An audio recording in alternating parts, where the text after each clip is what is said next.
저희들은 지금 거의 7주간 요한계시록 2장과 3장 말씀을 통하여서 소아시아 교회들을 살피고 있습니다. 저희가 6주간 살펴봤던 소아시아 교회에는 몇 가지 특징들이 있습니다. 먼저는 고난을 겪은 교회가 있고, 또 지금 고난에 직면한 교회가 있고, 처음 사랑을 잃어버린 교회, 또 세상과 타협한 교회, 그리고 미지근한 신앙을 가진 교회, 그리고 마지막으로 영적으로 죽은 교회라는 특징들이죠. 그 특징들을 주님이 말씀하시면서 이러한 특징을 보이는 교회를 향하여 주님은 책망하십니다. 그리고 이러한 특징을 보여준 교회와 다르게 고난을 가운데 있고 환난 가운데 있으며 궁핍 가운데 있던 서머나 교회와, 그리고 오늘 우리가 살피게 될 빌라델피아 교회는 주님께서 칭찬만 하시게 되어지죠. 오늘 우리가 살피는 빌라델피아라는 이 도시의 이름은 필로스 그리고 아델포스라는 두 단어가 합쳐져 있는 합성어입니다. 그 뜻은 형제 사랑이라는 이름의 뜻을 갖고 있죠. 이 빌라델피아는 4대 교회에서 동남쪽으로 45km 정도 떨어져 있는 곳에 위치해 되어져 있습니다. 이 빌라델피아는 지도에 보는 것처럼 드로아와 버가모 그리고 사대를 거쳐 아시아 그리고 로마로 진행되어지는 모든 교통의 요충지입니다. 그래서 이 빌라델피아를 뭐라고 불렀냐면 동방의 관문이다 라고 불렀다라고 합니다. 이 동방의 관문이었던 당연히 이곳이었기 때문에 상업은 발달하게 되어졌고, 그리고 이 땅의 토지가 참 좋아서 포도 농사를 짓기에 적합한 토양을 갖추고 있었다라고 하죠. 그래서 최대의 포도주 생산지가 되어진 곳이 또한 이 빌라델피아입니다. 이런 빌라델피아가 이렇게 경제적으로 그리고 풍요로움만 누리면 참 좋았을 텐데, 안타깝게도 AD 17년경 사대라는 지역에 대지진이 발생됩니다. 이 지진의 여파가 얼마나 컸던지 그 영향력이 빌라델피아를까지 미치게 되어졌고, 그 미침에 한 번의 역사가 끝나는 것이 아니라 끊임없이 여진이 발생되어지는 곳이 바로 빌라델피아였다라는 것이죠. 그래서 그 당시에 고고대 역사학자였던 스트라본이라는 역사학자는 이 빌라델피아의 현실을 이렇게 설명했습니다. 빌라델피아는 지진이 가득한 도시로 땅의 진동이 잦아서 사람들이 안전한 도시로 이동해 살았다라고 말이죠. 그 지진이 바로 옆나라 일본처럼 자주 발생되어져 사람들이 그 일로 인하여서 일상생활이 힘들었던 곳이 또한 빌라델피아였다라는 것입니다. 여러분, 이렇게 지진이 작게 발생되어지고 사람들이 안전한 곳을 자꾸 찾다 보니까 당연히 뭐가 이들 가운데 더 강하게 역사되어졌을까요? 바로 종교적인 열심입니다. 즉, 자신의 힘으로 이 문제를 해결할 수 없게 되어지니까 신의 도움을 받고자 했다라는 것입니다. 그래서 그 신의 도움을 더 많이 받으려고 이 빌라델피아 지역에는 헬라의 모든 종교가 융합되어져 있는 이방 종교의 그런 제단이 세워져 있었고, 또한 이곳도 로마로 그리고 소아시아로 흩어지는 교통의 요충지였기 때문에 황제를 숭배하는 황제 숭배 신전이 세워진 곳이었습니다. 더군다나 이곳에도 유대인의 회당이 있었습니다. 그 유대인, 그러면 사도 바울을 통해서 우리가 알 수 있지요. 예수를 믿는 사람들을 핍박하는데 앞장섰던 사람들, 그들까지 이곳에 있는 그 지역에 빌라델피아 교회가 세워졌으니 이들이 당하는 어려움은 말로 표현할 수 없을 정도로 극심했을 것입니다. 고난, 박해, 그들에게 심심치 않게 찾아왔을 거예요. 마치 지진의 여진처럼 말입니다. 그러니 그들이 그런 모습 가운데 예수 그리스도를 믿고 그 신앙을 지키는 것은 참으로 어려웠을 것이죠. 하지만 은혜는 이들이 그런 열악한 환경과 영적인 도전 앞에 굴복당하지 않았다라는 것입니다. 이들은 오히려 믿음을 지켰고 주님의 이름을 조금도 배반하지 않았다라는 것이죠. 그래서 주님은 이러한 빌라델피아 교회를 향하여 칭찬하십니다. 그 칭찬의 말씀이 바로 8절 말씀이죠. 우리 8절 말씀을 같이 한번 읽겠습니다. 시작. 볼지어다 내가 내 앞에 열린 문을 두었으되 능히 닫을 사람이 없으리라. 내가 내 행위를 아노니 네가 작은 능력을 가지고서도 내 말을 지키며 내 이름을 배반하지 아니하였도다. 아멘. 여러분, 여기에서 주님이 이들의 신앙을 먼저 평가하세요. 그 신앙을 평가한 말이 뭐냐면 작은 능력이라는 말씀이에요. 여기서 이 작은 능력이라는 이 말씀의 뜻은 쉬운 말로 형편없는 능력, 이걸 말하는 겁니다. 너무 부족해서 누군가에게 나 이런 사람이에요, 그 믿음을 보여주지도 못할 정도의 믿음을 갖고 있었다라는 것입니다. 근데 그러한 형편없는 믿음에도 불구하고 이들이 믿음도 지키고 말씀도 지키고 그리고 배반도 하지 않았다라는 것입니다. 여러분, 우리가 주님께서 평가하셨던 이 작은 능력이라는 이 말씀을, 이 구절을 이렇게 보게 되어지면 우리 눈에 능력이라는 단어보다 작다라는 단어가 더 눈에 분명하게 보일 것 같습니다. 왜 그렇습니까? 그 현실은 참 참담하기 때문인 것이죠. 그렇게 부족하고 연약한 것이 또한 나의 모습이지 않을까, 또 그 말씀에 나를 투영하기 때문에 그렇습니다. 여러분, 우리가 믿음에 대해서 이야기 나눌 때마다 참 우리는 부끄러워합니다. 또 순종에 대한 말씀을 나눌 때도 부끄러워하고, 그리고 하나님의 말씀을 지키다라는 그 이야기를 들을 때도 우리는 부끄러워해요. 그러면서 하염없이 우리 자신을 작은 자처럼 여깁니다. 그러면서 이렇게 말합니다. 나는 배우지 못했어. 나는 특별한 재주가 없어. 나는 가난해. 나는 한계가 있어. 나는 능력도 없어. 여러분, 이러한 생각은 오히려 나 자신을 끊임없이 열등감 가운데 내몰아 버리게 되죠. 그리고는 그 열등감이라는 그 마음에 사로잡혀 작다라는 그 생각에 나를 끼워 맞추기 시작합니다. 그러다 보니 주님의 그 어떤 역사가, 주님의 어떠한 능력이 우리에게 부어지고 역사되어져도 제대로 반응하지 못하는 연약함, 그리고 주님을 위해 순종하지 못하는 것도 바로 그 작은 나의 모습 때문이야 라고 하며 정당화하고 있는 그 연약함이 우리들에게 나타난다는 거예요. 그런데 주님은 작다라는 단어보다 능력이라는 단어에 더 집중하신다는 것입니다. 사도 바울은 이 능력을 향하여 이렇게 말합니다. 빌립보서 4장 13절 말씀, 내게 능력 주시는 자 안에서 내가 모든 것을 할 수 있느니라. 능력을 주시는 자만 내 곁에 있으면 비록 작은 능력일지라도 역사가 이루어진다는 거예요. 여러분, 이것은 주님께서 이미 하셨던 말씀이죠. 주님은 누가복음 17장 6절 말씀에 너희에게 겨자씨 한 알만한 믿음이 있었더라면 이 뽕나무더러 뿌리가 뽑혀 바다에 심기어라 하였을 것이요 그것이 너희에게 순종하리라.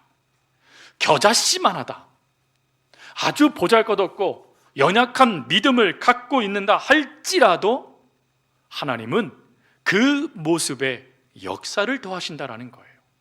그러니 여러분, 이들이 작은 능력을 가졌다, 보잘것없는 능력을 가졌다는 것은 어찌 보면 예수님의 정확한 평가이실 것 같아요. 근데 그런 능력이어도 주님께서 함께 하시니까 오히려 주를 위한 놀라운 삶의 열매들이 맺히다라는 거예요. 그래서 그 삶의 열매들을 주님은 두 가지로 칭찬을 하세요. 첫 번째로는 작은 능력을 가지고도 주님의 말씀을 지켰다라고 칭찬하십니다. 여러분, 빌라델피아 교회 지역이 지진으로 인하여서 트라우마 가득한 곳이에요. 일상생활이 참 제약을 받는 곳입니다. 더군다나 이곳에는 황제 숭배의 신전이 있었어요. 황제 숭배라는 것은 이미 우리가 소아시아 지역 교회를 살핌을 통해서 알고 계시죠. 모든 것의 기준이 되는 게 황제를 섬기는 거예요. 그러니 황제를 섬기지 아니하면 직업도 가질 수 없고 또 일상적인 삶도 살아갈 수 없는 거예요. 더군다나 이곳에 상업이 발달했습니다. 여러분, 상업이 발달했으니 당연히 뭐가 있을까요? 조합이 있는 거예요. 길드가 있었다라는 거예요. 그 길드에 들어가지 못하면 역시 직업, 생계 이을 수 없었다라는 것입니다. 그러면 목사님 들어가면 되잖아요. 여러분 잊으셨어요? 길드에 들어간다는 것은 단지 내가 그 그룹에 속한다는 것뿐만 아니라 그들을 섬기고 있는 신을 섬기는 것, 그리고 육적으로는 타락해지는 것을 의미했다라는 것이에요. 그러니 예수 그리스도를 믿는 자들이 어떻게 황제를 숭배할 수 있겠습니까? 어떻게 그 길드에 들어가 종교를 배반하여 우상 숭배의 길 가운데 영적으로나 육적으로 타락한 삶을 선택할 수 있겠습니까? 비록 작은 능력, 형편없는 능력을 가진 자들이라 할지라도 아닌 것은 아닌 거예요. 그래서 이들은 그 모든 것들을 거절하고 비록 무겁게 다가오는 그런 고난이 되고 또 상황이 힘겨워진다 한다 할지라도 그것을 담대히 떠나가며 오히려 말씀을 지키는데 애를 썼다라는 것입니다. 그러면 궁금하잖아요. 아니 이렇게 환경도 열악하고 그리고 그들의 삶도 참 비참할 텐데 그럼에도 불구하고 이들이 어떻게 이렇게 주의 말씀을 지킬 수 있었어요? 라고 우리는 질문할 수 있을 겁니다. 여러분, 이거에 대한 답이 바로 요한복음 14장 23절부터 24절까지의 말씀이에요. 요한복음 14장 23절 말씀만 우리 같이 한번 화면을 보면서 읽겠습니다. 시작.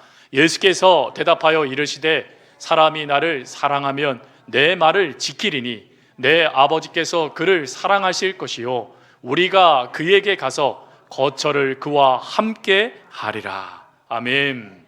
여러분, 여기서 중요한 것은 두 가지예요. 두 가지. 먼저 이들이 이렇게 말씀을 지킬 수 있었던 것은 주님을 사랑했기 때문이라는 거예요.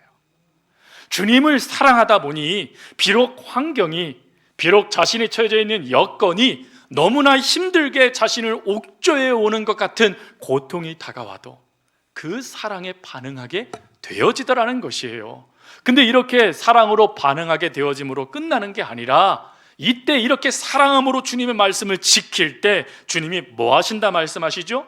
14장 23절 마지막 부분에요. 우리가 저에게 와서 거처를 저와 함께 하리라.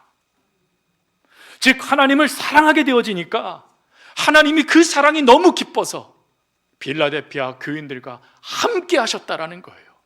그들과 함께 하게 되어지니까 보잘것없는 믿음이었지만 말씀을 지키는 열매가 맺혀지더라는 것입니다. 성도 여러분, 내 신앙이 보잘것없다 느껴져서 비참하다 생각되는 성도님들이 계십니까? 하나님, 나 정말 믿음도 없어요. 어느 집사님은, 어느 권사님은, 어느 성도님은 저렇게 믿음에 강성한 자들이 있는데 저는 몇십 년을 예수를 믿어도 이 믿음도 하나님 앞에 제대로 서지 못하네요 하는 연약함이 있습니까? 그럴 때 한 가지를 기억하세요.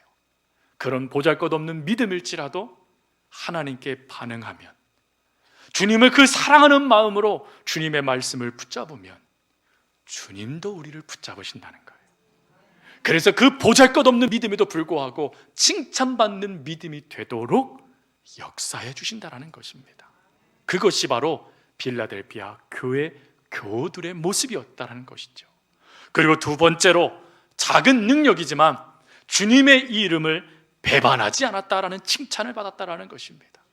조금 전에 황제 숭배, 길드 그 말씀을 드렸어요. 모든 경제, 사회 할 것 없이 모든 것의 기준은 황제를 숭배하는 것이에요. 근데 황제를 숭배하지 않고 예수님을 믿겠다라고 선택하게 되어졌으니 당연히 핍박받겠죠. 당연히 고난 당하지 않겠습니까? 근데 그것도 힘든데 9절 말씀에 보니까 자칭 유대인이라는 자들, 사단의 회당이다 라고 말하는 그 속에 속해져 있는 유대인들이 빌라델피아 교인들을 더 핍박했다라는 것입니다. 여러분, 그 핍박의 강도를 우리는 사도 바울이 그가 복음 전도의 4차 전도 여행 가운데 경험했던 그 모습들을 보면서 우리는 확인해 볼 수 있지 않겠습니까? 끊임없이 사도 바울을 죽이려고 달려듭니다. 돌을 칩니다. 또 칼 뺀 자들이 사도 바울을 죽일 때까지 자신들은 먹지도 않겠다라고 말을 하며 끊임없이 사도 바울을 죽이려고 달려들었습니다. 그것뿐일까요? 그를 억울하게 고소하여 로마로 압송하도록 만들었던 이들이 바로 유대인들이었어요. 그러면 그들을 사도 바울이 뭐라고 평가하고 있습니까? 내 형제들이었다라는 겁니다. 즉 형제처럼 여기며 함께하던 이들이 오히려 사도 바울을 죽이려고 달려드는 악한 무리가 됐다라는 거예요. 그 악한 무리들이 지금 빌라델피아 교인들에게도 나타났다라는 것입니다.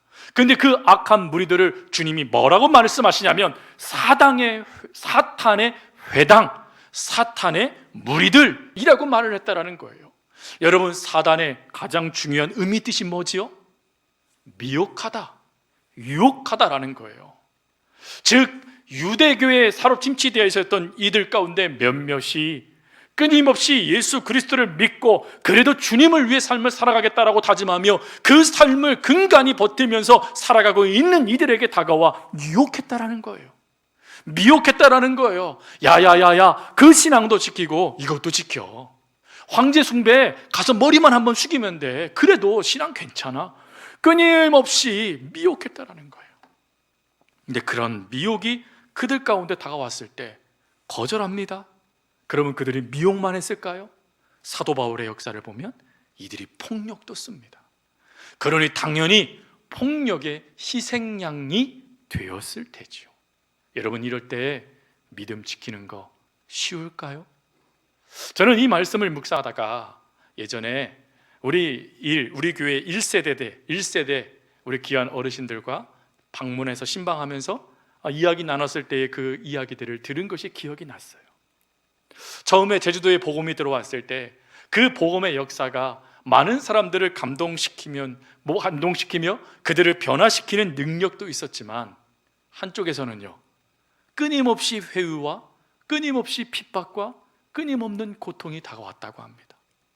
예수를 믿는다는 이유만으로 호족에서 파해져 버리고, 예수를 믿는다는 이유만으로 마을 사람들에게서 배척당하게 되어지고, 어느 누구도 관심 두지 않는 이방인처럼 그림자처럼 살아갔던 그 아픔들을 이야기하시더라고요.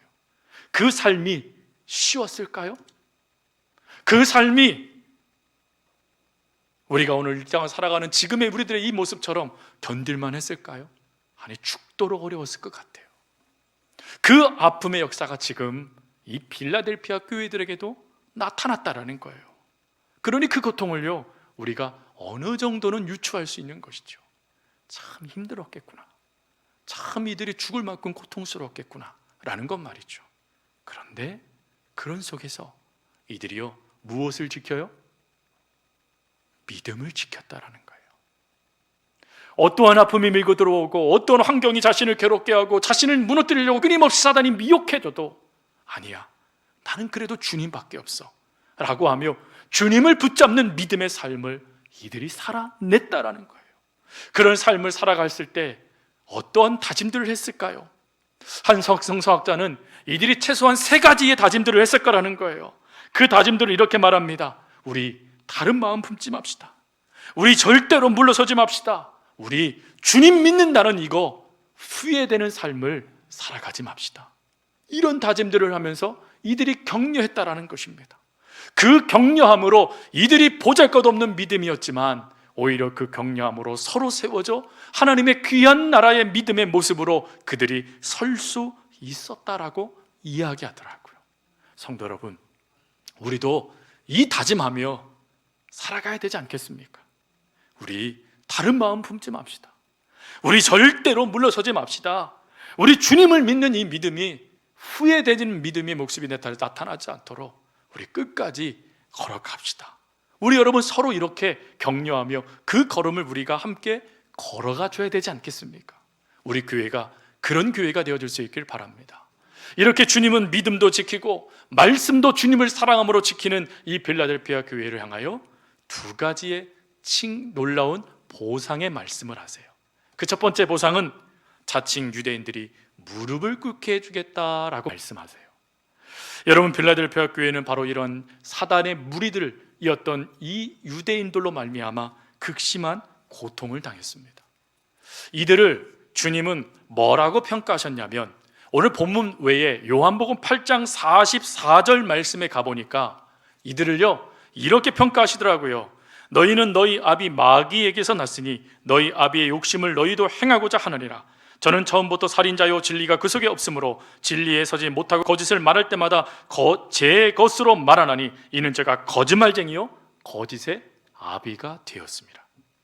즉 유대인들, 그들이 아브라함의 자손이고 자신들은 구원을 받았고 이방인들은 개라고 말했던 그들을 향하여 주님의 평가는, 아니 너희들이 거짓말쟁이고 너희들이 사단의 종이고 너희들이 바로 나를 핍박하는 바로 그러한 악한 자들이야 라고 주님이 평가하셨다라는 거예요. 이 평가를 받는 자들이 빌라델피아 교인을 핍박하고 있었다라는 것입니다. 근데 은혜가 주어지네요. 어떤 은혜요? 그들 중 몇 명이 빌라델피아 교인들에게 내어줌을 받을 거라는 거예요. 이게 무슨 말일까요? 이 말씀을 다윗이 이렇게 표현했습니다. 시편 23편 5절 말씀에 원수의 목전에서 내게 상을 차려주시고 기름을 내 머리에 부으셨으니 내 잔이 넘치나이다. 무슨 말이죠? 원수 앞에서 하나님의 놀라운 은혜가 허락되어졌다라는 거예요. 그러면 이 은혜가 뭘까 또 봐야 되잖아요. 이 은혜를 이야기한 것이 바로 이사야 45장 14절 말씀이에요. 이사야서 45장 14절 말씀은 어떤 말씀이냐면 이방 민족이 유대인 앞에 무릎을 꿇는다라는 축복의 말씀이에요. 즉 이방 민족이 하나님을 섬기는 이스라엘에게 굴복당하여 하나님을 섬기는 이스라엘 백성들에게 오히려 그 은혜를 베푸는 자들이 되어진다라는 말씀이에요. 근데 이 말씀이 바로 빌라델피아 교인들에게 허락된 말씀이라는 겁니다. 그러니 이 말씀을 종합하면 무슨 말입니까? 박해를 받고 사단의 무리가 되어져 빌라델피아 교인들을 핍박하던 그 유대인들이 변화되어진다는 거예요. 그들이 예수를 믿게 되어진다는 것입니다.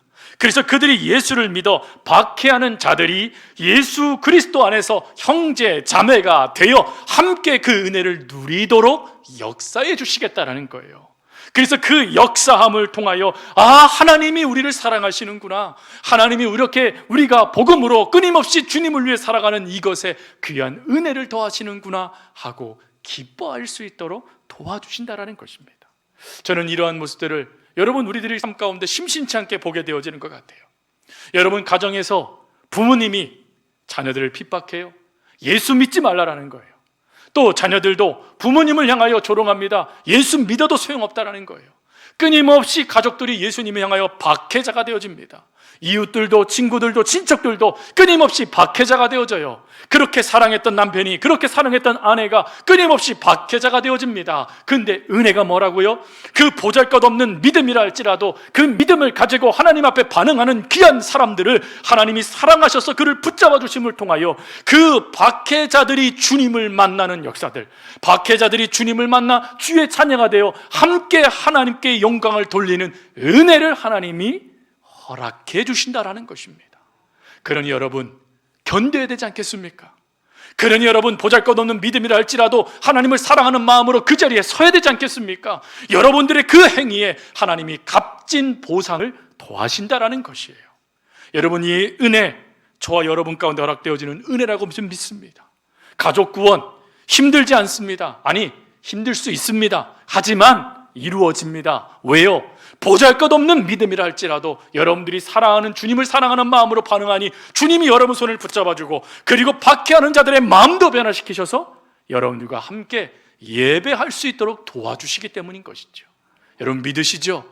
이 믿음을 가지고 이 보상을 가지고 우리들도 살아갈 수 있어야 될 줄 저는 믿습니다.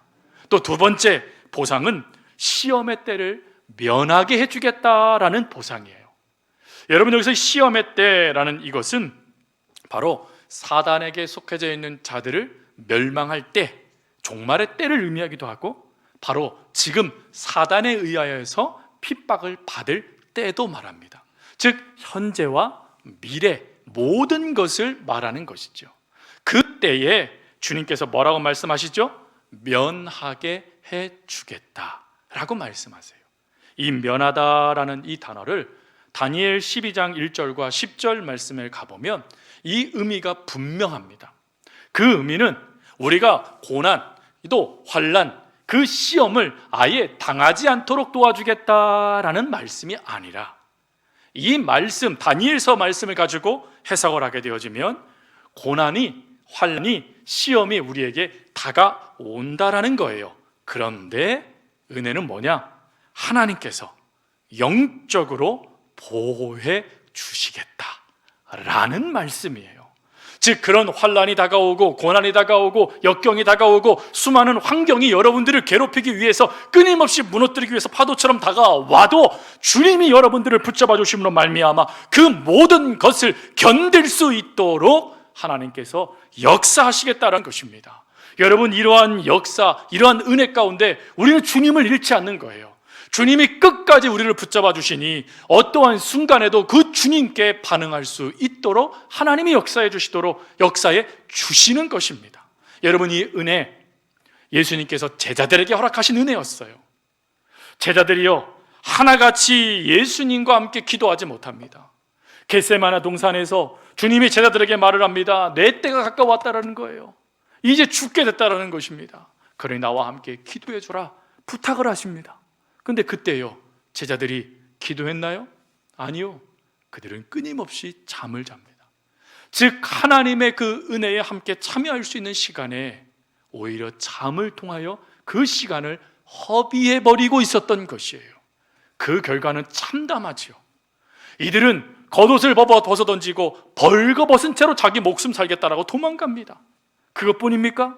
하나님의 말씀을 오해하기도 하고 또 예수님을 조롱하고 부인하기도 하고 심지어 자기 스스로 그 죄책감을 해결하지 못하여 목매어 자살해버리는 일도 그들 가운데 나타납니다. 여러분, 이들은 형편없는 믿음의 모습을 보인 거예요. 바로 그 앞부분 빌라델피아 교인들이 말해 갖고 있었던 작은 능력, 형편없는 믿음, 이들에게도 보여졌다라는 거예요. 그러면 하나님이 이들을 버리셨습니까? 너희들 어떻게 이럴 수 있어? 라고 그들을 책망하셨습니까? 아니요. 오히려 그들을 회복시키기 위해 찾아오세요.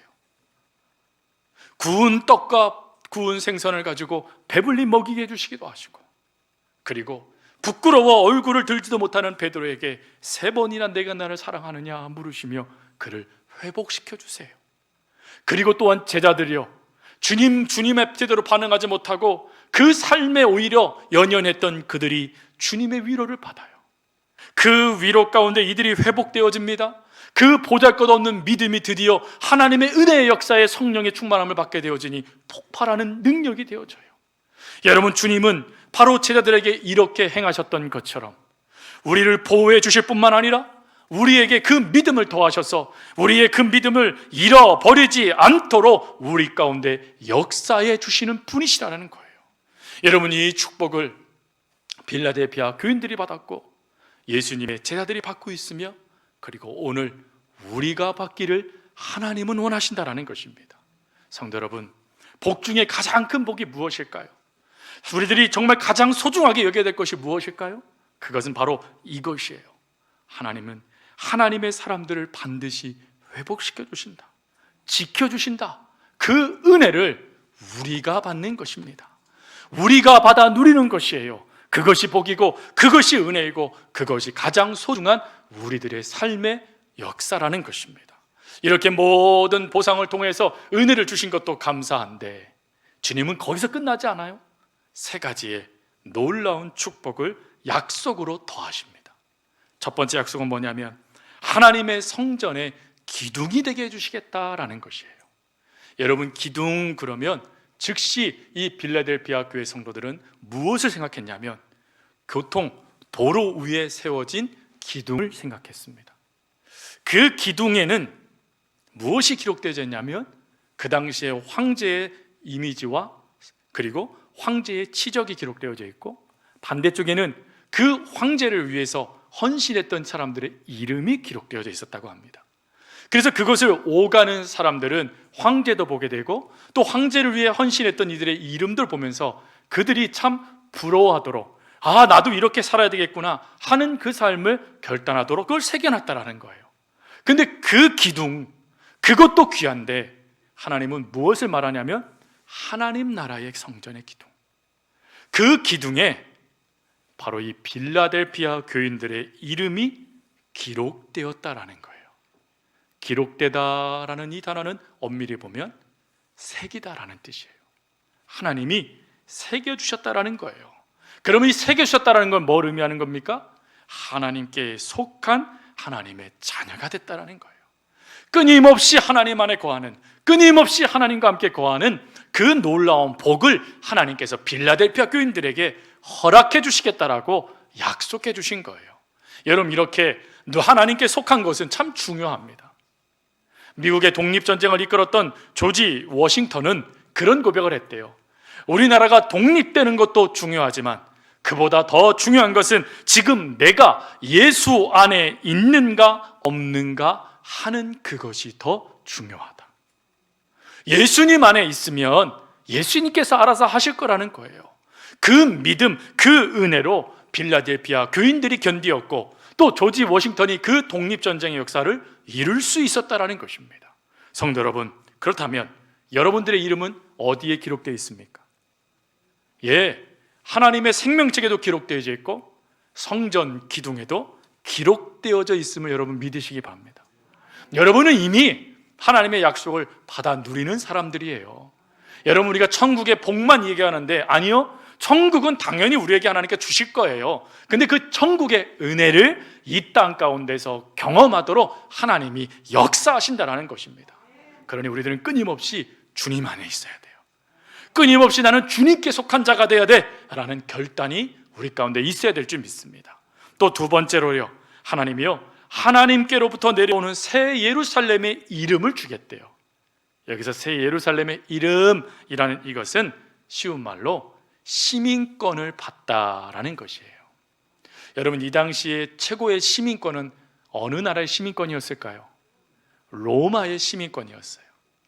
근데 그 땅을 호령했던 로마의 시민권보다 더 귀한 시민권이 이들에게 주어졌다라는 거예요. 바로 하나님 나라의 시민권, 프리패스요. 고민할 필요도 없어요. 이거 근심할 필요도 없는 거예요. 이미 그 시민권을 하나님이 빌라델피아 교인들에게 주셨으니 견딜 수 있는 것 아니겠습니까?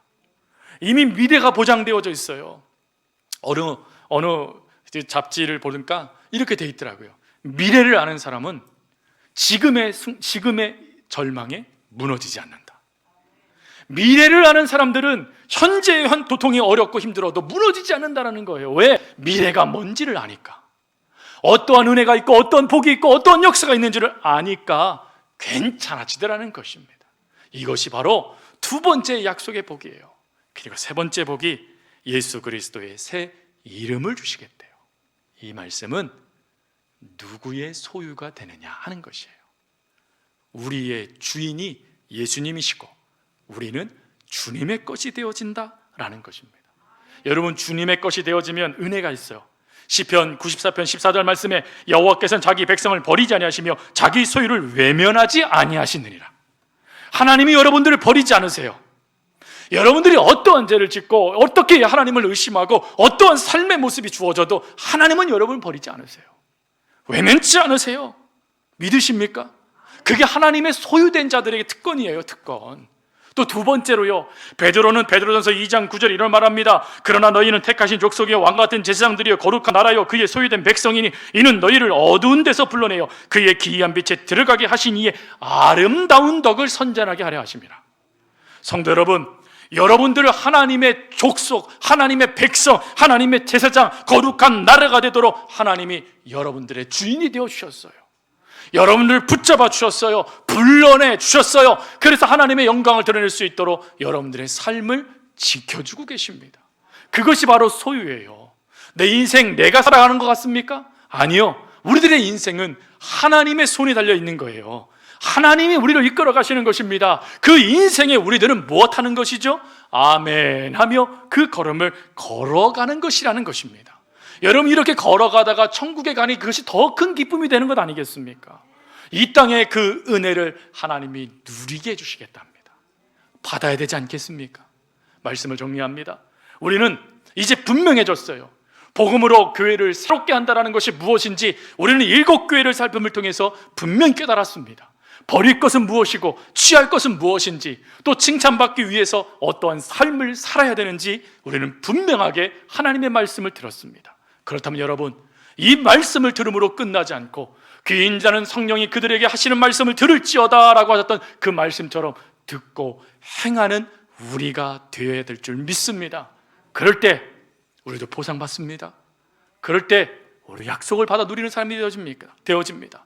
비록 실수하고, 비록 넘어지고, 비록 우리의 삶에 뚜렷하게 무엇인가 내려놓을 수 없는 형편없는 믿음이라 할지라도 하나님을 사랑함으로 그 속에 견디고, 하나님을 사랑함으로 그 말씀을 붙잡을 때 하나님도 우리를 붙잡으시며 지키시며 그 걸음을 끝까지 인도해 주신다라는 것이죠.